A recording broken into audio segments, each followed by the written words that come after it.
What up, yo?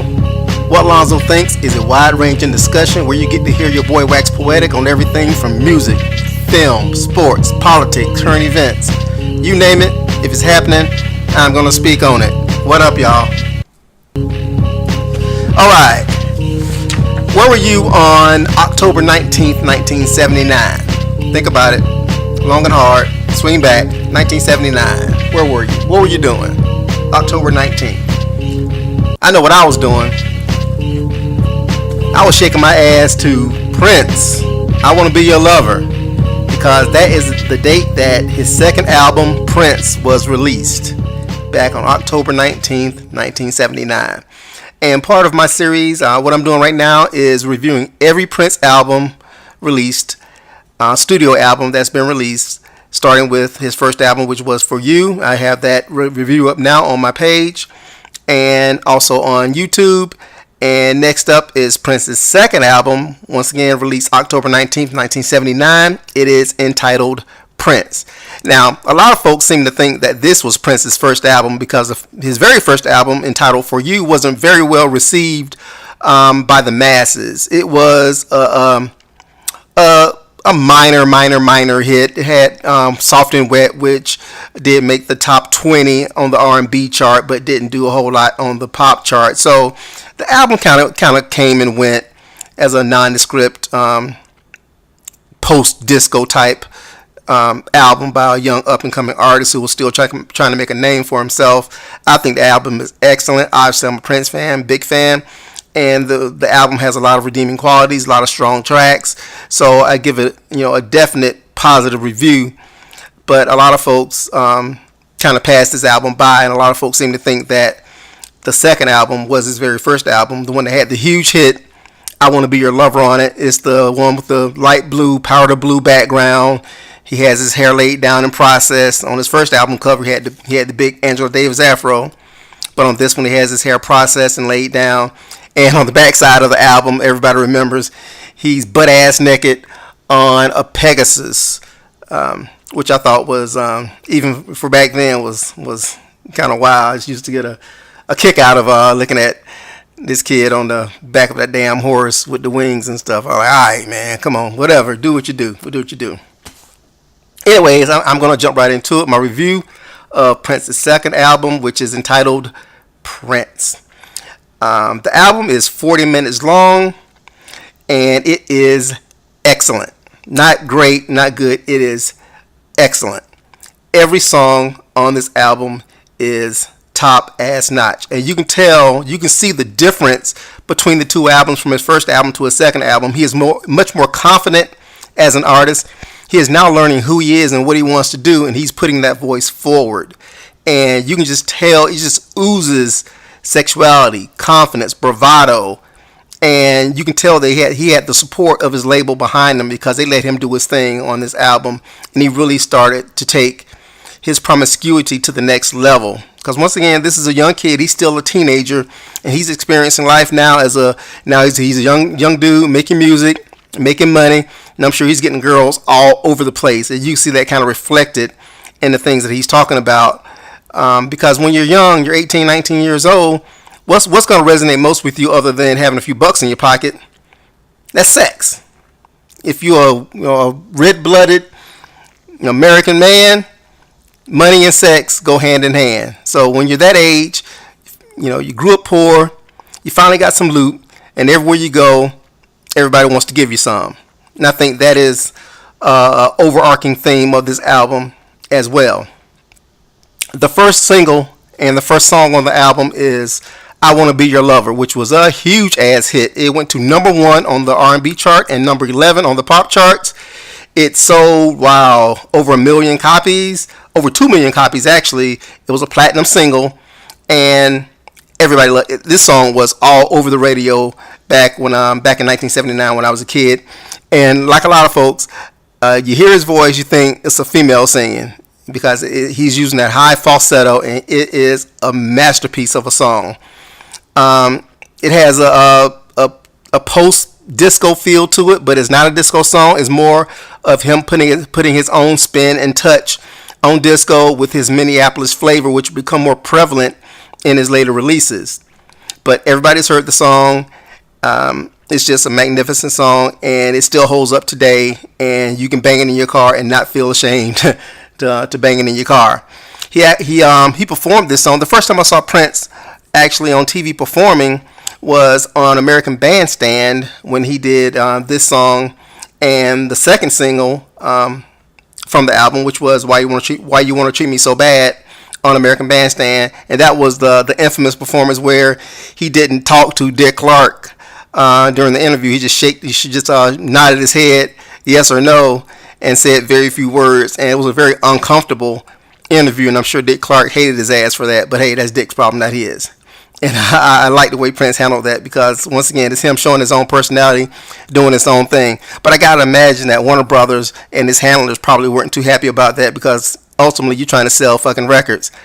But Prince, he's always been his own man doing his own thing. He's not going to bow down to any corporate machine or be politically correct because he had something to say and something to do, and damn it, he's going to do it his way, like it or lump it. You don't like it, fuck you, move on. The second single and the second song on the album, of course, is Why You Want to Treat Me So Bad, which also is an awesome song. It didn't do great as a single. It's more of a guitar song, and it really didn't have a genre that it fit into. It was, once again, early was 1979, so it's post-disco, early new wave type rock song, but it is excellent as well.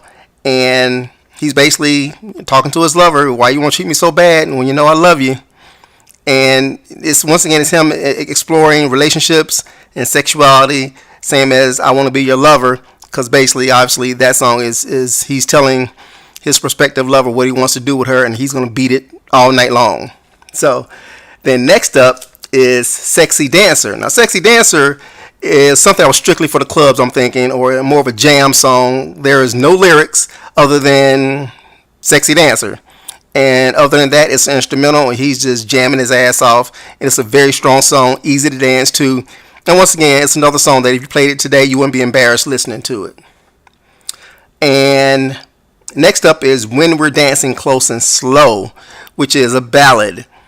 Now, if there was a song on the album that you could possibly pass by, this is the song. I like it a lot. And the theme to the song is, once again, and I think the theme to the overall album, once again, is his sexuality and him talking to his lover and expressing his desires moving forward as far as being a freak. When We're Dancing Close and Slow, it makes me think about that first time you slow danced with a girl and how it made you feel. Because I know, remembering the first time that I ever slow danced with a girl, I think as a young man, the first thing you're going to do is get an erection. And how you deal with that while you're trying to dance with this girl and not let on that you're having an erection. I always wonder, because girls would never say anything when you slow dancing, and they know you're hard, you're hard, but shout out to the ladies. Y'all never say anything about it. I guess y'all just, hey, whatever, dude. I gotta ask a female one day. I've never had that conversation with a woman. Why is it that girls never say anything when you're slow dancing, and dude is just rock solid? That's for a different day and age and time and subject and show, but I'm gonna ask that question to somebody one day. I might ask it tonight with my girlfriend, who knows. Alright, next up is With You, which is another ballad. And once again, he is singing to his lover and just letting her know how he feels now that he's with her. He's gotten her. She's become his lover. And now he's reveling in their relationship. This song has a country feel to it, believe it or not. I think somebody covered it as a country song. I'll have to do some research to make sure, but I think somebody did. I know Jill Jones did it for her album as well. But it definitely could be a country song. It has a kind of a twang to it in the instrumental arrangement and also in the vocal arrangement. And once again, it's a very, very, very good song. A nice song to play for your girlfriend, especially if you're young. All right, now Bambi. Whoa, that's the next song. Bambi is one of my all-time favorite Prince songs as well, and I think it's the best song on the album. I Want to Be Your Lover is the most commercial and the most radio friendly and easiest easier to dance to song. But Bambi is a straight up rock song, hardcore rock, and it is awesome. Awesome. And if you haven't heard it, that's your problem, not mine. But check it out. You'll dig it. With Bambi, he's talking to a lesbian. And he is trying to find out why she is what she is. Because he's telling her, Bambi, can't you understand? It's better with a man. And he's trying to convince Bambi that, hey, you need to try this out. And see what you think about it. And I might be the dude to do it for you. But the guitar in this song is awesome. It's words can't describe how raw this song is. And it is sex on wax, basically. Highly recommend it. Great song. Can't say enough about it. Awesome. Next is Still Waiting. Now, we go from him trying to convince this lesbian to try out some stick. Now, he's waiting for that love to come around, which is Still Waiting. Once again, it's a ballad. It fits great after Bambi. It's a nice segue. And it's a pretty nondescript song, but it has strong lyrics. It's very harmless. And once again, it's a good song if you're just chilling, laying back, maybe having a drink or whatever, to pop it on or have it on your playlist and you won't skip it. And the song that I'm most conflicted about is next, which is I Feel For You, which is a great song, obviously. But this song, I have a hard time listening to it because I absolutely positively despise Chaka Khan's version of it. I despise that fucking song. If I hear it, I just want to just poke my fucking eyeballs out. Oh my god. And I'm sure Prince signed off on her doing the song. Why, man? Why? Prince is one of the few artists who you really can't cover his music. Even if you do, you need to really be fucking on it. Because what Chaka Khan did to that song is a fucking travesty. And Chaka Khan is a great singer. Overall, as an artist, I have no beef with her. She's definitely done her thing. And she's an R&B legend. But she had no business touching this song. And on top of that 80s techno R&B type hip hop shit they put together with it, with Melly Mel doing that whack ass rap on it, is just fucking awful. I hated the video. I hate the song the first time I heard it, and I hate it even more now. And if I ever have the honor of meeting Chaka Khan face to face, I'm gonna ask her why she did that effing song. I'm sure she did it because she needed a hit, because the song was a huge hit, made the top 10 on the R&B and pop charts. And if she gives me an answer I don't like, I'll punch her in her fucking mouth, because I hate what she did with this song. So it makes it hard for me to listen to this song on Prince's album, because I think back to what Chaka did to it, and it just devalues the greatness of this song. And that's one of the things you run into if you let somebody cover your music, is that if they do a terrible version of it, then it devalues the original version, I think, in a lot of ways. Like Melissa Morgan when she did Do Me Baby. Oh my god. I'll talk about that on when I do the controversy review, but it's another situation where Prince just needed to let these people know straight up, you ain't touching my effing music. Alright, and the final cut is It's Gonna Be Lonely. Once again, it's a ballad, very strong ballad, nondescript. You got to be a big fan, I think, to really get into it, because it's more of a filler type song, but that does not mean that it's not good, because it is a good song.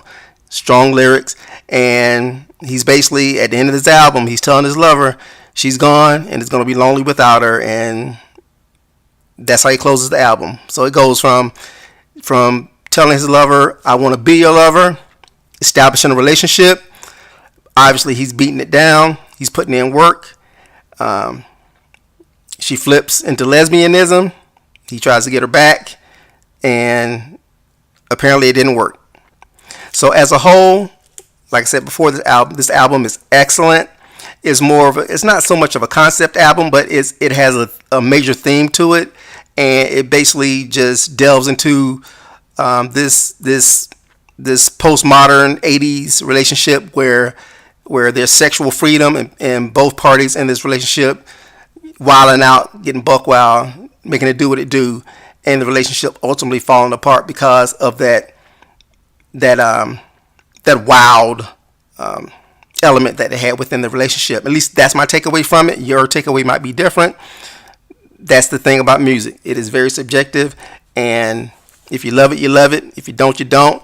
You can have a great conversation about it, and everyone can have their own opinion, and you're entitled to it. So once again, Prince, the self-titled album, it peaked at 22 on the album charts.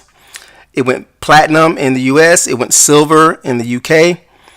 It's a great segue into his dirtier stuff, because the next album that he released was Dirty Mind. So the first album was his introduction. He tested the waters a little bit with Soft and Wet and some other raunchy stuff on that album. And then he got dirtier on this one. And then, of course, Dirty Mind, he's went balls out.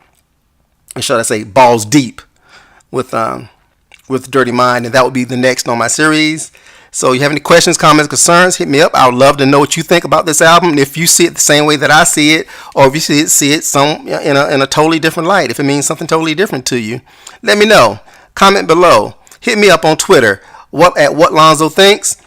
Also Gmail. Send me an email. www.whatlonzothinks.com. That's the website. And you can hit me up. whatlonzothinks@gmail.com. Also, hit me up on Patreon. Drop some loot on me. Drop some loot on everybody on Patreon. There's a lot of creatives on Patreon, and that is a great site where you can help support the arts. It doesn't cost a whole lot. Drop whatever you want to drop. Hit a brother up. Help a brother out. And those who have hit me up, I appreciate it. I appreciate your generosity. Everything is definitely going towards a good cause, and I truly appreciate it. But hit me up. Let me know what you think. I'll be back with my review of Dirty Mind, which is next in my series of Prince reviews, every studio album from the rooter to the tutor. I'm out. Hit me up. Bye.